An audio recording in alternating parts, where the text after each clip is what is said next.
বন্ধুরা, আপনাদের জন্য নতুন একটি গল্প নিয়ে হাজির হলাম।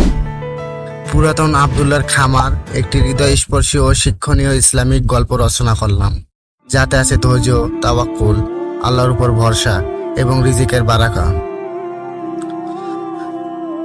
আব্দুল্লাহর খামারে গরু ছিল না, দামি খেজুরের বাগানও না, ছিল কয়েকটি ছাগল, একটি বুড়ো উট আর ভাঙা খোপের মাঝে কিছু মুরগি।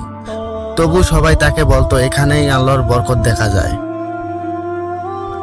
আব্দুল্লাহ ফজরের নামাজের পর নিজের খামারে বের হতেন, ছাগল দহন করতেন, ডিম তুলতেন, উটের গলা চুলকাতেন। কেউ কিছু জিজ্ঞেস করলে বলতেন, আমি খামারের জন্য কাজ করি না, রিজিকের জন্য, বরং শুকর আদায়ের জন্য। একদিন শহর থেকে এক তরুণ খামার দেখতে এলো। সে বলল, চাচা, এত পুরাতন খামার রেখে কি করবেন? বিক্রি করে দেন। আব্দুল্লাহ হেসে বললেন, যে খামার আমায় সেজদায় নিয়ে যায়, সেটা কি বিক্রি করা যায়? এক সময়ে পুরো এলাকায় খরা পড়লো, অনেক খামার বন্ধ হয়ে গেল, কিন্তু আব্দুল্লাহর খামার ঠিকই থাকলো। কারণ প্রতিদিন শুরু হতো বিসমিল্লাহ দিয়ে আর শেষ হতো আলহামদুলিল্লাহ দিয়ে। সেই বয়সে আব্দুল্লাহ বললেন, যে জীবন বরকতে ভরা তা কখনো বেশি জিনিসে নয়, বরং কোনো কিছুতে আল্লাহকে মনে রাখায়।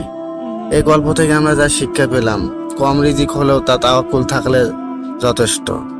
বরকত আসে নামাজ, দোয়া ও শুকর থেকে, নট ব্যাংক ব্যালেন্স থেকে। যে আল্লাহর উপর ভরসা রাখে, তিনি তাকে এমন জায়গা থেকে রিজিক দেন যা সে কল্পনা করতে পারেন না। সূরা আলাক, আয়াত নাম্বার 3। ভিডিওটি ভালো লাগলে একটি লাইক দিবেন, আর আমাদের পরিবারে নতুন হয়ে থাকলে প্লিজ চ্যানেলটি সাবস্ক্রাইব করবেন। আল্লাহ হাফেজ।